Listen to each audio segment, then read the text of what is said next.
Mais uma vez, então, sejam muito bem-vindos, gente. Que gostoso ter você aqui com a gente, que bom a gente poder estar juntos em família, adorando a Deus. Hoje nós estamos iniciando uma nova série de mensagens. Se você é novo na PIB, você está nos visitando hoje, é importante que você saiba que geralmente na PIB nós trabalhamos em séries de mensagens. A série ela pega um tema e nós desenvolvemos esse tema por algumas semanas para que a gente possa ter aquele efeito banho-maria.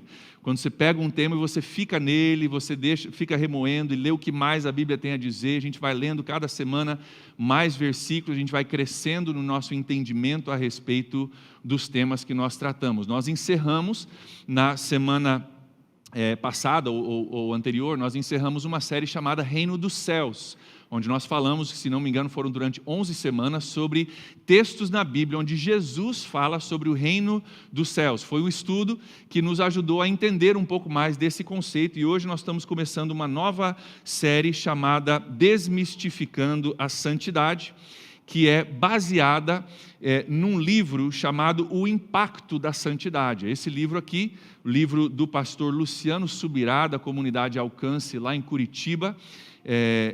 O livro é a base para a nossa série.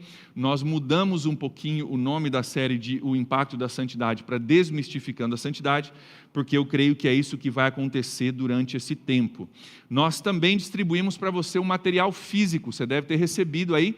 Se você não recebeu, você está sentado em cima, tá? Estava na sua cadeira, um material físico para você poder acompanhar. Esse material é para toda a série, tá? Não é só para hoje, é para toda a série. Você vai ver que tem vários capítulos aqui. Nós vamos começar hoje com a primeira parte dessa série.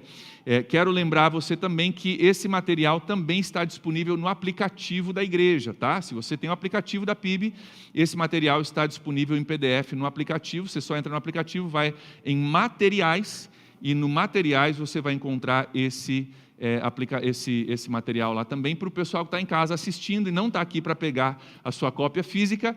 Entre no aplicativo, inclusive você pode fazer isso agora para você acompanhar, enquanto eu prego aqui, você acompanha de casa, e se você quiser passar durante a semana para pegar alguns impressos também, você pode fazer isso com a Dani ali na recepção, ok? Importante que você saiba que nós temos permissão, tá, para imprimir e entregar isso aqui, tá? Dentro da licença que o pastor Luciano Subirá nos dá, nós podemos imprimir esse material e disponibilizar para você, desde que a gente cite a referência, está citada aqui, e desde que a gente não mude o conteúdo e nada foi mudado. Então estamos fazendo isso dentro das nossas permissões, mas esse material está sendo distribuído porque, como você vai ver, se você abrir o seu material aí, tem muitas referências bíblicas. Só hoje, é parte 1 ali, enxergando o quadro todo, só hoje nós vamos olhar vários textos bíblicos. Então, para você não ficar perdido na conversa, para você poder conferir depois, para ver se o que eu estou falando é verdade, e para você poder pegar o contexto de tudo que nós vamos estudar, eu estou entregando para você isso impresso,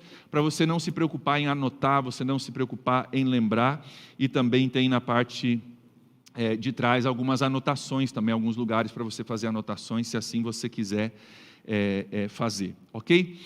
Eu quero começar hoje, como é início de série, eu quero começar com um entendimento básico, que talvez para você seja óbvio, mas precisa ser o nosso ponto de partida, e é o primeiro ponto da nossa mensagem hoje. Santidade é um dos propósitos de Deus para nós. Santidade é um dos propósitos de Deus para nós. É importante que você entenda isso, porque quando se fala de santidade, algumas pessoas se extraem desse ambiente. Falam, não, isso aí é para a galera fanática, né? Ou isso aí é para os santos, aqueles homens e mulheres canonizados, que são aqueles santos que a gente fala, cara, eu admiro, mas não é para mim. Nós estamos falando aqui, dentro de um contexto de santidade, nós vamos ver na Bíblia que santidade é propósito para todos nós. E nós estamos falando sobre santidade nesse momento porque esse é o nosso ano de propósitos. Está aqui, ano de propósitos, nós temos 6 propósitos que nós vamos estudar no decorrer desse ano. Eles estão listados nessas placas aqui, e o primeiro propósito que nós vamos olhar é o santidade, que está ali. Nós vamos olhar esse propósito de agora até julho, nós vamos estudar Desmistificando a Santidade até julho. Em agosto vamos falar sobre família, casamento, criação de filhos, e setembro e outubro nós nós vamos discorrer sobre os outros 5 propósitos que estão listados aqui atrás de mim. Mas nós vamos começar desse ponto de partida. Santidade é um dos propósitos de Deus para nós. Eu quero ler para você alguns textos que nos falam a respeito disso. Em 1 Tessalonicenses, capítulo 4, versículos de 1 a 3, a gente lê o seguinte, vai aparecer aqui, você pode acompanhar junto comigo. Diz assim: quanto ao mais, irmãos, já os instruímos acerca de como viver a fim de agradar a Deus. Vou esperar o pessoal colocar aqui para a gente, para vocês poderem ler junto comigo no telão. Vamos colocar lá, vocês vão poder acompanhar junto comigo.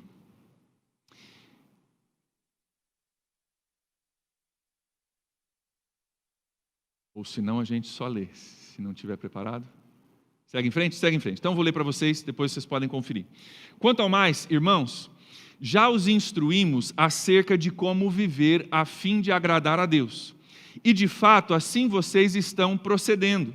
Agora, pedimos e exortamos vocês no Senhor Jesus Cristo que cresçam nisso cada vez mais, pois conhecem os mandamentos que demos a vocês pela autoridade do Senhor Jesus. Versículo 3 diz assim: a vontade de Deus é que vocês sejam santificados. Olha só, a vontade de Deus é que vocês sejam santificados. Ele está escrevendo aos Tessalonicenses, uma igreja numa cidade da época. Então ele não está escrevendo para heróis da fé, ele está escrevendo para gente como nós que estamos na igreja hoje.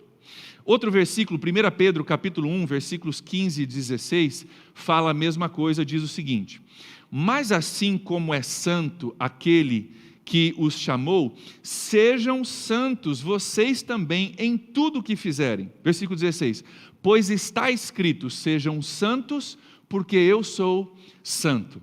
É interessante, nesse texto nós temos Pedro, o apóstolo Pedro, que está escrevendo a primeira carta de Pedro, e ele está escrevendo, obviamente, no Novo Testamento, dizendo, cara, a vontade de Deus é que vocês sejam santos. Mas ele está se referenciando, quando ele diz, sejam santos porque eu sou santo, ele está citando o livro de Levítico, lá no comecinho do Antigo Testamento. Ou seja, Novo e Antigo Testamento estão falando no mesmo momento e estão concordando. Santidade é um propósito de Deus para cada um de nós.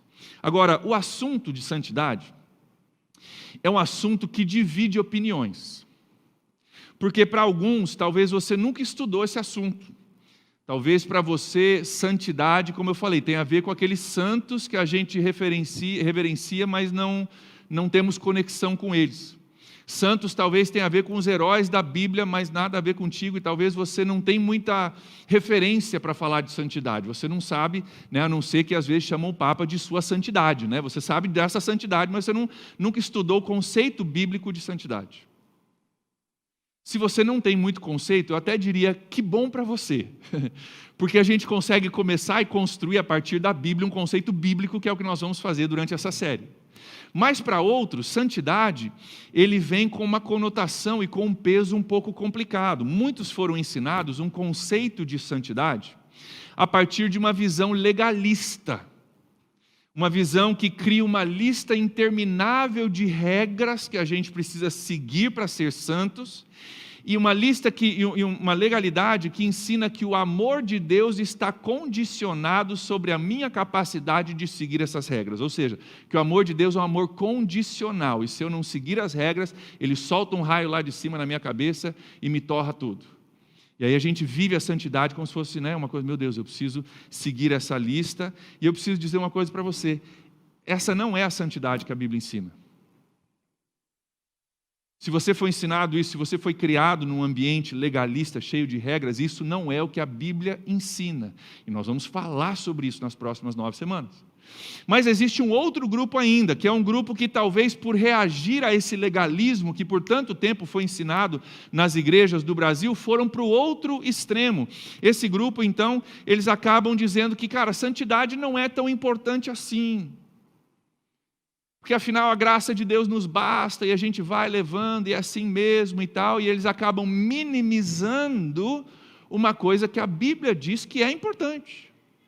Então nós vamos achar um ponto de equilíbrio, e a Bíblia vai ser esse nosso ponto de equilíbrio à medida que nós estudamos essa série Desmistificando a Santidade. Eu espero que a gente possa ter um entendimento correto quanto à santidade e um relacionamento correto com esse conceito de santidade que é tão importante e tão falado na Bíblia. Então, eu quero te convidar a você se preparar. Por quê? Primeiro, essa série vai mexer com alguns dos seus preconceitos.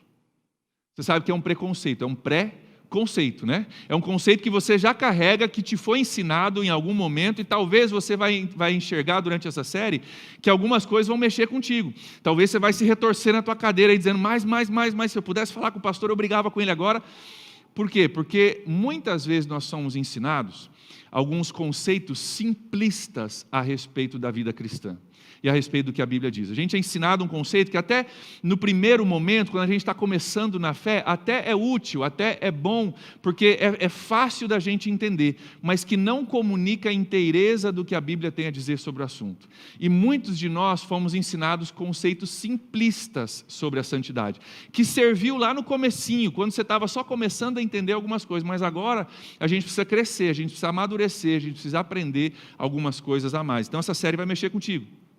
Mas, ao mesmo tempo, eu creio que essa série vai começar a fazer sentido de algumas coisas da nossa experiência cristã, que antes a gente vivia, sentia, experimentava, mas não tinha uma categoria para encaixar essas coisas. Então, eu quero te convidar a você entrar de cara comigo, a você pegar esse material, você não precisa concordar com tudo que eu vou dizer nessa série, mas você precisa ter base bíblica para você discordar comigo. Você precisa saber por que você discorda, e eu estou entregando para você aí o meu material, a base bíblica para a nossa conversa, para que você saiba que eu não estou tirando isso de uma cartola, estou tirando isso da Bíblia, e tem o endereço aí no seu impresso para você poder estudar depois e verificar por si próprio, ok? Desde já, eu quero disponibilizar, se você tem qualquer dúvida, qualquer briga que você queira fazer, você quer discutir, você quer ficar assim, eu disponibilizo desde já o WhatsApp do pastor Spiller para você poder brigar com ele, tá? O pastor Spiller nem está aqui para se defender, então já vou dando aí, depois vai aparecer na tela aí, vamos botar o WhatsApp do pastor Spiller, vocês brigam com ele. Estou brincando, gente. Mas vai ser bom demais essa nossa caminhada, essa nossa descoberta. Eu quero começar em Romanos, capítulo 6, versículo 22. Romanos, capítulo 6, versículo 22, é o começo da nossa discussão hoje, para nós enxergarmos algumas coisas a respeito de santidade. O apóstolo Paulo diz assim, no versículo 22, mas agora que vocês foram libertados do pecado e se tornaram escravos de Deus, o fruto que colhem leva à santidade, e o seu fim é a vida eterna. Eu quero ler de novo, prestando bastante atenção, preste atenção comigo no que diz. Mas agora que vocês foram libertados do pecado e se tornaram escravos de Deus, o fruto que colhem leva à santidade, e o seu fim é a vida eterna.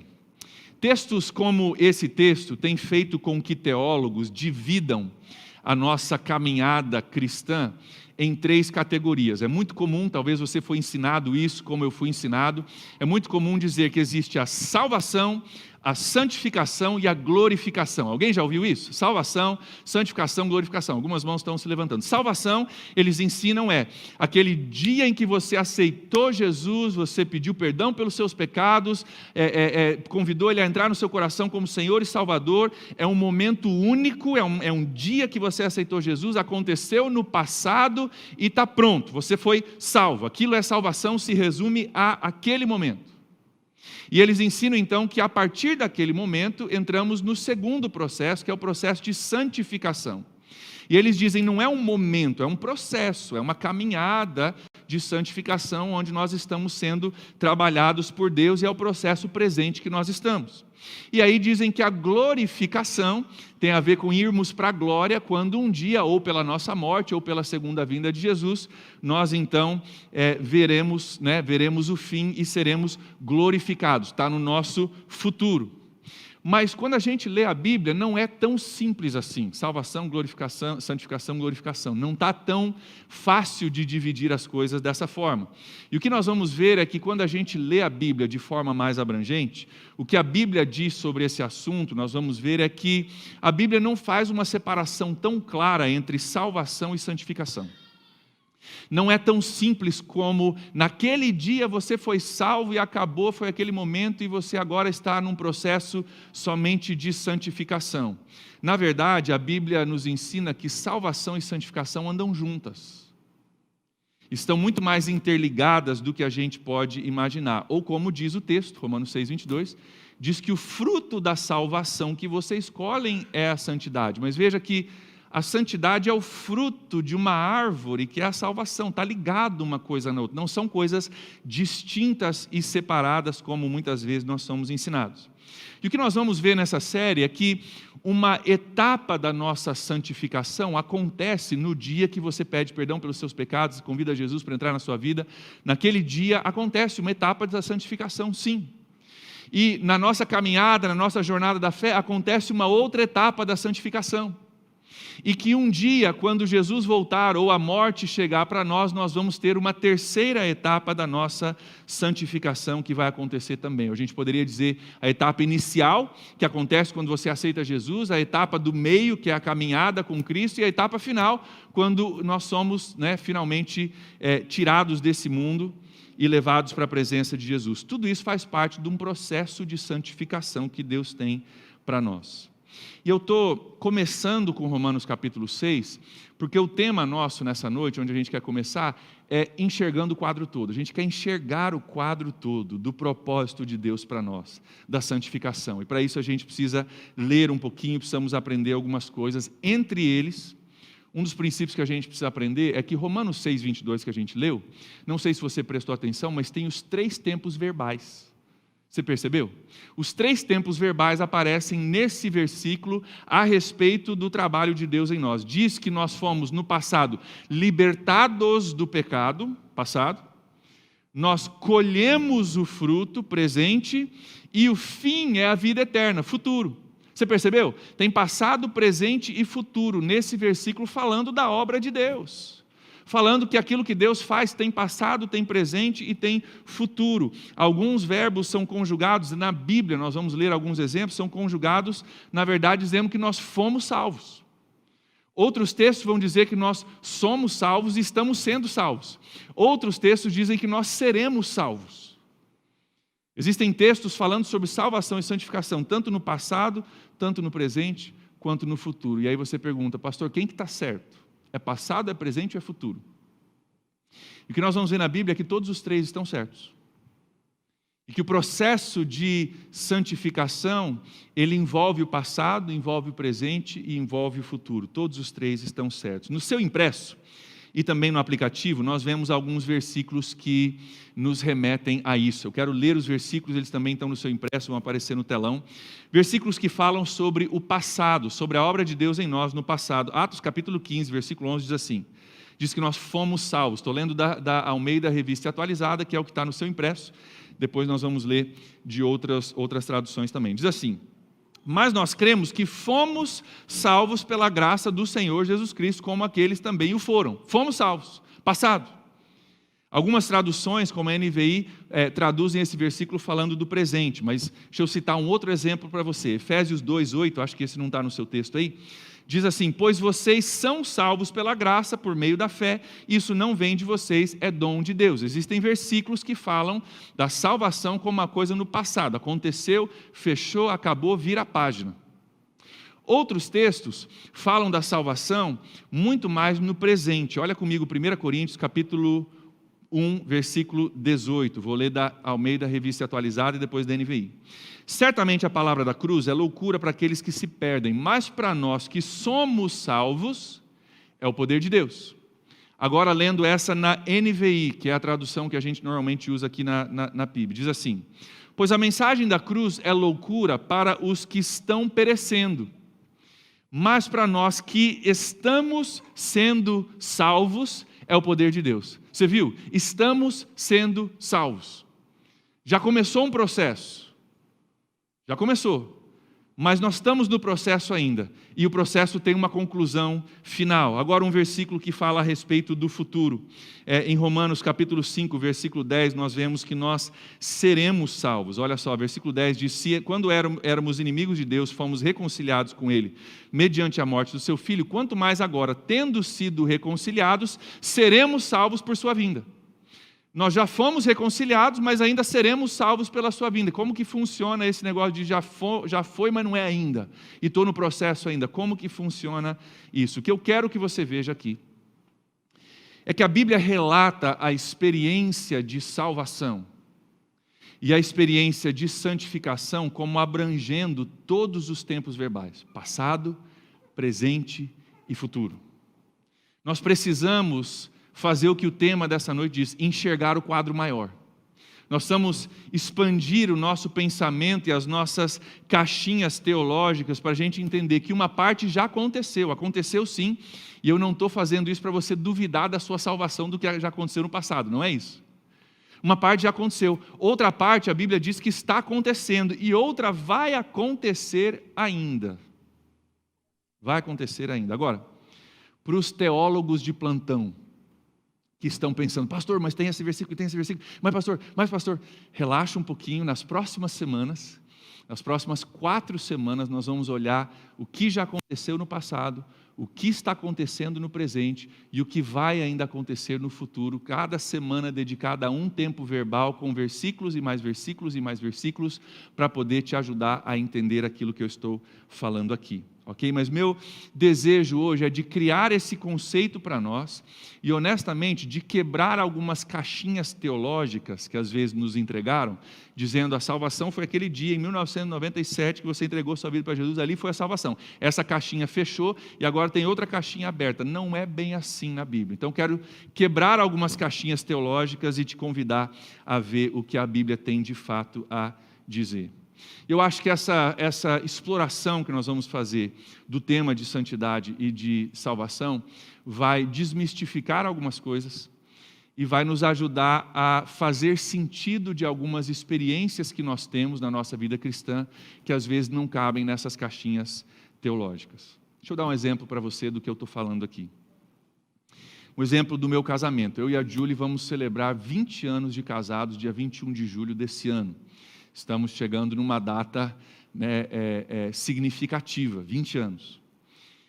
Nós nos casamos no dia 21 de julho de 2001. Foi um dia maravilhoso, um dia inesquecível. Nós temos fotos ainda hoje no nosso quarto daquele dia. Eu guardo as fotos para provar que um dia eu tive cabelo. Se você quiser ver, eu tenho provas disso, tá? Que um dia eu tive essa bênção.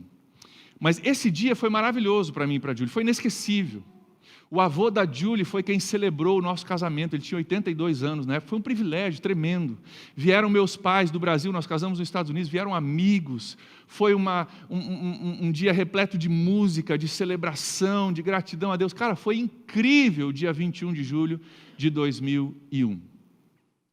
Mas quantos entendem que o meu casamento não se resume ao dia 21 de julho de 2001? Vocês entendem isso?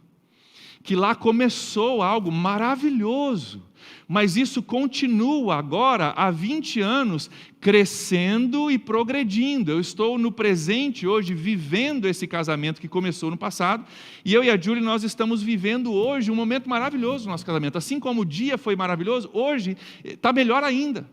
Nós estamos crescendo hoje em intimidade.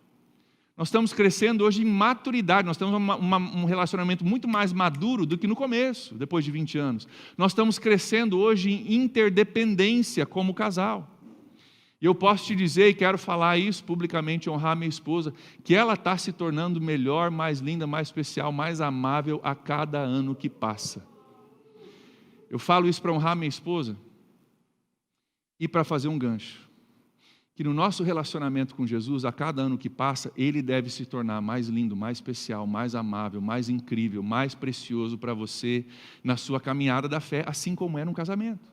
Então tem o passado, tem o dia do passado, tem o presente que nós estamos vivendo. E eu estou aguardando com muita antecipação o nosso futuro. Eu e a Julie temos sonhos juntos, como casal. Nós temos sonhos de viver cada etapa da nossa vida juntos. Nós sabemos que um dia os filhos vão estar fora da casa e nós vamos viver outras fases, outras etapas da nossa vida.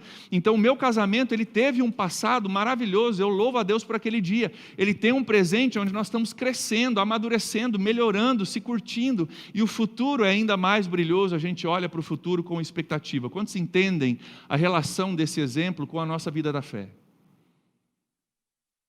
Outro exemplo é aqui na PIB. Eu louvo a Deus pelo passado dessa igreja, por aquilo que Deus já fez nesses últimos anos e aquilo que Deus fez antes de eu chegar aqui. Louvo a Deus, nós temos um passado maravilhoso, de gente boa, de gente séria, de Deus trabalhando. Mas também hoje nós temos um presente maravilhoso. Eu estou feliz demais com o momento que nós estamos vivendo como igreja, e eu já tenho falado aqui que nós temos algumas coisas que estão agora na incubadora, que Deus está trabalhando, Deus está amadurecendo, Deus está fortalecendo na nossa igreja. E aí eu olho para o nosso futuro com muita expectativa, porque eu sei que o presente está preparando algumas coisas para o futuro, e eu já tenho dito isso aqui, quero repetir para você ouvir mais uma vez hoje, que ao fim deste ano de 2021, ao fim desse ano, nós vamos experimentar uma igreja muito diferente da igreja que a gente já conhecia. Não diferente em doutrina, não diferente em Bíblia, mas diferente no sentido que pós-pandemia, aquilo que está sendo incubado agora vai germinar, vai produzir fruto e você vai se assustar com aquilo que Deus vai fazer na nossa igreja mais para frente. Então prepare-se para isso. O mesmo acontece, queridos, com a nossa salvação. Nós fomos salvos, sim. Naquele dia que você aceitou Jesus, você foi salvo, não duvide disso. Mas nós ainda estamos num processo do trabalhar de Deus, nós ainda seremos completamente salvos um dia, quando Jesus voltar. Não é que a salvação não foi completa, não estou dizendo que a cruz não foi suficiente. Eu estou dizendo o que Paulo diz em Filipenses capítulo 1, versículo 16. Leia comigo, Filipenses capítulo 1, versículo 6, diz assim: estou convencido que aquele que começou a boa obra em vocês vai completá-la até o dia do Senhor Jesus Cristo. Ou seja, começou algo lá atrás, ele vai completar no futuro e hoje nós estamos no presente. Existe um processo que envolve passado, presente e futuro, e o apóstolo Paulo fala a respeito disso. Existe começo, meio e fim. O começo é o momento da nossa conversão. Eu quero usar hoje a palavra conversão em vez de salvação, porque eu acho que ela é mais precisa para o nosso estudo. Conversão é aquele momento que você entende que você está indo num caminho errado, você pede a Deus que ajude a virar a sua vida para outro caminho e você caminhar de outra forma. Isso é conversão. Você estava indo num caminho, você faz uma conversão e você vai por outro caminho. No momento que você aceita Jesus, você faz uma conversão e você muda a sua trajetória. Isso é excelente, isso é maravilhoso, mas você mudou a sua trajetória e agora você tem um caminho pela frente, correto? Não é só ir lá e falar, estava indo no caminho errado, vou virar para cá. Que bom que você virou, agora caminha. Existe um caminho, você agora está na direção certa, mas você precisa desenvolver esse caminho para você um dia chegar no alvo que esse caminho nos leva. Então a mesma coisa nos ensina a respeito disso. Então a conversão é uma mudança de caminho, que nos leva a um destino. E o próprio Jesus fala disso nos seus ensinamentos. Eu quero olhar contigo Mateus capítulo 7, versículos 13 e 14. Mateus capítulo 7, versículos 13 e 14, Jesus falando diz o seguinte: entrem pela porta estreita, pois larga é a porta e amplo o caminho que leva à perdição. E são muitos os que entram por ela. E como é estreita a porta e apertado o caminho que leva à vida, são poucos os que a encontram. Então, baseado nessa ilustração que Jesus nos dá, a nossa caminhada de fé tem pelo menos 3 momentos: porta, caminho e alvo. Entrem pela porta estreita. Que bom, você entrou, parabéns, isso é excelente, mas você entrou só. Entre pela porta estreita e sigam no caminho. Depois da porta tem um caminho. E esse caminho leva à salvação, que é o alvo. Fala de forma diferente, com nomenclatura diferente, mas da mesma coisa. Alguns exemplos que a gente vê sobre porta, caminho e alvo. João capítulo 3, versículo 5, Jesus falando para Nicodemos, um religioso da sua época, diz o seguinte: digo a verdade, ninguém pode entrar no reino de Deus se não nascer da água e do Espírito. Você não pode entrar pela porta se você não nascer de novo, se você não fizer uma conversão, se Deus não vier e transformar a sua vida, você não entra pela porta. Agora, você entrou, parabéns por isso. Depois de entrar, existe um caminho para nós vivermos. Existe um estilo de vida que hoje a gente chama de cristianismo. Mas, por favor, ouça o que eu vou dizer. Cristianismo, gente, é um estilo de vida, não é uma crença. Você pode crer em muita coisa e esse crer não fazer diferença nenhuma na sua vida. Quer ver? Eu creio que a Chevrolet faz bons carros. Eu tenho um. Eu acho ele bom. Que diferença isso faz de verdade na minha vida? Não muito, né? Cristianismo não é uma crença que você diz, eu acredito nisso também. Chevrolet faz bons carros. Pastor, eu acredito e agora eu sou do clube, né, do Chevrolet. Não, cara. Cristianismo é um estilo de vida, é uma forma de se viver por causa do que eu creio. Porque, note, se eu creio em algo que não afeta a minha vida, eu não creio. Se eu creio em algo de fato, mas isso não afeta o meu comportamento, então é só crendice, nem fé. Nem fé. Então, existe um caminho para nós caminharmos. E muito antes do cristianismo, esse estilo de vida, cristianismo, ser chamado de cristianismo ou cristãos, sabe que nome que deram ao grupo de seguidores de Jesus? Sabe qual que é o nome? O caminho. Antes de existir cristãos, antes de existir evangélicos, antes de existir gente de igreja, crente, como se diz hoje, nós éramos chamados de o caminho. Quero ler 2 versículos para você onde isso aparece. Atos capítulo 9, versículo 2. Pediu-lhes cartas para a sinagoga de Damasco, de maneira que, caso encontrasse ali homens e mulheres que pertencessem ao caminho, o caminho ali, a letra C está em maiúsculo, está falando de um movimento. Antes de sermos chamados de cristãos, nós éramos chamados de gente do caminho. Porque existe um caminho, um estilo de vida, uma caminhada que a gente precisa desenvolver. Isso aparece também em Atos capítulo 19, versículo 9.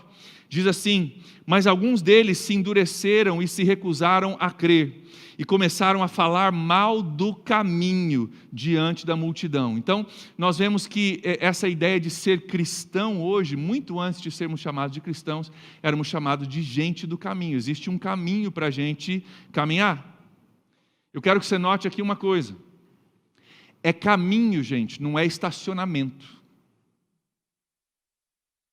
Tem gente que crê e tem gente que ensina, por isso alguns creem, que assim, você foi salvo, você aceitou Jesus, fechou, estaciona aí, desliga o motor e espera Jesus voltar.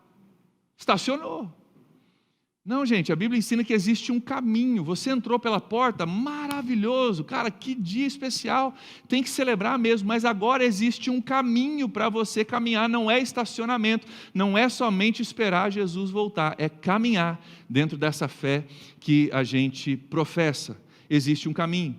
E por último, existe um alvo. Olha só, o apóstolo Paulo, em Filipenses capítulo 3, versículo 13, diz o seguinte: irmãos, não penso que eu mesmo já o tenha alcançado, mas uma coisa eu faço, esquecendo-me das coisas que ficaram para trás e avançando para as que estão adiante, versículo 14, prossigo para o alvo, a fim de ganhar o prêmio do chamado celestial de Deus em Cristo Jesus. Paulo diz, eu prossigo para o alvo. Cara, eu não alcancei tudo ainda. Eu já comecei, eu estou no caminho, mas eu não alcancei tudo que existe. Então o que eu estou fazendo? Deixando o que ficou para trás, eu estou prosseguindo. Existe um alvo, existe um destino para a minha vida e eu prossigo para esse alvo, a fim de ganhar o prêmio celestial de Deus em Cristo Jesus. O apóstolo Pedro, ele também diz isso em 1 Pedro capítulo 1, versículo 9. Olha comigo, 1 Pedro capítulo 1, versículo 9. Nós estamos tendo um pouquinho de dificuldades com o telão, mas está citado ali para você, tá? sobre o último ponto ali do enxergando o quadro todo. Está lá o alvo, Filipenses 3, nós acabamos de ler, e 1 Pedro 1,9, depois você pode conferir. Diz assim: pois vocês estão alcançando o alvo da sua fé, a salvação das suas almas. Note que ele diz: pois vocês estão alcançando o alvo da sua fé, a salvação das suas almas. Existe um alvo futuro ainda para nós. Então, você pode listar isso como você quiser: começo, meio e fim, porta, caminho, alvo, conversão, crescimento, glorificação. Como você quiser categorizar isso, você pode dar nomes para isso. Mas o que eu quero que você entenda hoje, para começo de série, é que a Bíblia é muito clara de que o processo de Deus em nós, ele tem começo, meio e fim. Ele tem passado daquilo que Deus já fez, tem o presente, aquilo que Deus está fazendo e quer fazer, e tem um futuro daquilo que Deus ainda precisa fazer em mim e em você. Por que eu estou passando esse tempo falando sobre isso? Eu encerro com essa ilustração. Se você perguntar a um atleta que corre, vamos botar os 100 metros rasos, que talvez seja uma das corridas mais difíceis, por causa da sua velocidade. Se você for perguntar para um atleta a respeito da corrida dos 100 metros rasos, e você perguntar para ele assim: qual que é a parte mais importante? A largada, o desenvolvimento dos 100 metros, ou você cruzar a linha de chegada? Porque a corrida tem isso, tem a largada, que é uma etapa, uma coisa importante, tem a corrida em si, e tem a linha de chegada, que é o alvo. Se você perguntar para qualquer atleta que corre e disser: cara, qual que é a etapa mais importante da corrida? Se você tivesse que escolher uma e dizer: essa é a mais importante, qual seria? E o que o atleta te diria é o seguinte: todas as três. Todas as três. Não existe uma etapa mais importante do que a outra, porque se você não largar bem, você pode acabar nunca recuperando no desenvolvimento a sua largada errada. Se você não largar bem, você pode puxar um músculo que te desabilita de você correr a corrida. Mas se você largar bem e não desenvolver a sua corrida, também não adianta ter largado muito bem. Você fica pelo caminho. Se você largar bem, você desenvolver a sua corrida, mas você decidir lá no fim que hoje você não quer cruzar a linha de chegada, também não vai dar certo. Queridos, na nossa caminhada de fé é a mesma coisa. Quando o assunto é aquilo que Deus mandou o seu Filho para fazer por nós, existe porta, caminho e alvo. Existe porta, caminho e alvo. Jesus diz: eu sou o caminho, a verdade e a vida. Muitas vezes é a verdade que nos leva a conhecer Jesus. Mas Jesus também diz: eu sou o caminho. E depois ele diz: ninguém vem ao Pai se não for através de mim. Você quer ver o Pai? Você quer ter um alvo de você conhecer a Deus, estar com Deus por toda a eternidade? Existe uma porta e existe um caminho que leva para esse alvo.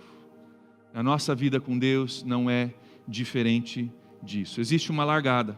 Se você entrou pela porta, você teve a sua conversão, você mudou de caminho, você foi perdoado dos seus pecados, amém, você é salvo sim.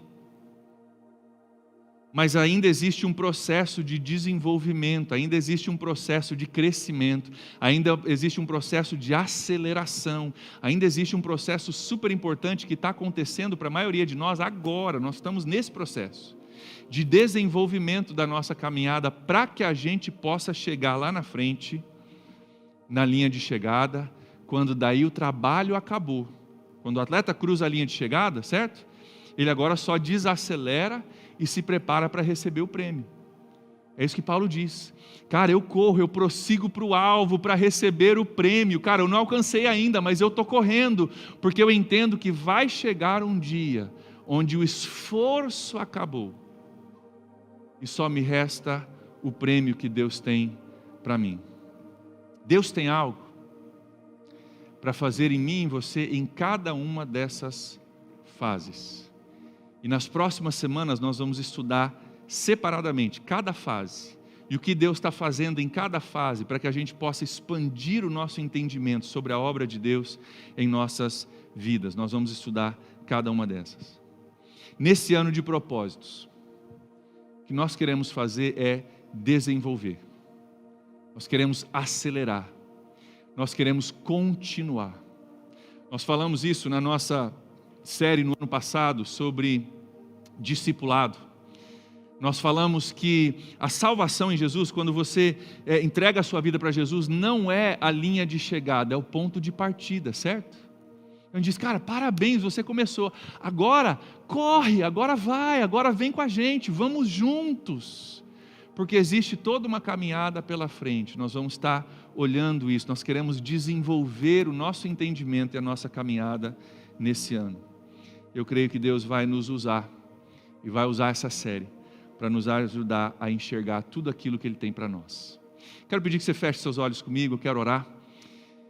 Quero orar contigo hoje, pedindo que Deus abra os nossos corações e a nossa mente para aquilo que Ele tem para nós. E para que esse começo de estudo, e vai ser um estudo, talvez você já percebeu que tem muito mais versículo que eu estou lendo do que o normal, porque a gente está aprofundando o nosso entendimento. Eu creio que Deus quer usar esse estudo para desenvolver algumas coisas em você. Esse processo de desenvolvimento da corrida, para que a gente chegue na linha de chegada. Deus tem isso para você, meu irmão, Deus tem isso para você, minha irmã. Isso passa por entendimento, isso passa por estudo, isso passa por a gente buscar entender alguns princípios, isso passa por nosso esforço juntos, aprendendo durante essa série. Eu quero te convidar a você abrir o seu coração para isso. Senhor, nessa noite nós te agradecemos pelo privilégio que nós temos de poder parar e olhar a tua palavra, olhar a Bíblia para entender o que ela diz a respeito da tua obra em nós. Pai, hoje eu quero pedir pelos meus irmãos e irmãs aqui, que o Senhor abra o nosso coração e abra o nosso entendimento para essa caminhada que o Senhor preparou para nós. Eu te louvo por aqueles, Deus, que já entraram pela porta, o Senhor já os perdoou dos seus pecados, já mudaram de direção, estão caminhando em novidade de vida, prosseguindo para o alvo, com a esperança de uma vida eterna em Cristo Jesus. Te louvamos por isso, Pai. E eu oro para que cada um de nós que já tomou essa decisão possa desenvolver essa caminhada, possa acelerar, possa crescer, possa realizar tudo aquilo que o Senhor intencionou para nós, para que possamos chegar no fim vitoriosos, Pai, vitoriosos, através daquilo que o Senhor fez em nós. Pai, eu oro para que, se existe alguém no nosso meio que talvez nem entendeu tudo que a gente conversou hoje, mas talvez entendeu uma coisa, que tem muito mais para essa caminhada da fé do que eu imaginava. Tanto é que eu não consegui entender nem tudo que o pastor falou, mas eu entendi que o negócio é mais sério, tem mais conteúdo aqui do que eu fui apresentado até o momento. Pai, eu oro que o Senhor abra o coração de cada um destes irmãos e irmãs, abra o coração, para que nós possamos buscar na Tua carta de amor para nós, que nós chamamos de Bíblia, orientação para nós vivermos. Espírito Santo, vem fazer Tua obra em nós. Espírito Santo, vem nos ensinar. Espírito Santo, vem ser aquele ajudador correndo ao nosso lado. Aquele que corre do nosso lado na corrida, dizendo, isso aí, mais forte, vamos, mais rápido, olha, por aqui, não desanima não. Não se desvia do caminho não sai da rota não, continua, eu estou contigo, respira fundo, vamos em frente, continua, não tira seus olhos do alvo. Espírito Santo, vem fazer isso nos nossos corações. E eu oro, Pai, por uma aceleração nossa como igreja, Pai. Eu oro que nós sejamos um corpo unido, correndo, Pai, a nossa corrida da fé, aprendendo, crescendo, sendo moldados, deixando de lado pesos e cargas que nos atrapalham na corrida e acelerando a nossa direção, a nossa corrida em direção ao alvo do Senhor para nós. Obrigado, Deus, por esse começo. Entregamos ao Senhor o restante do nosso estudo, o restante dessa série, crendo que o Senhor vai fazer grandes coisas no nosso meio. Nós oramos isso agradecidos em nome de Jesus. Amém.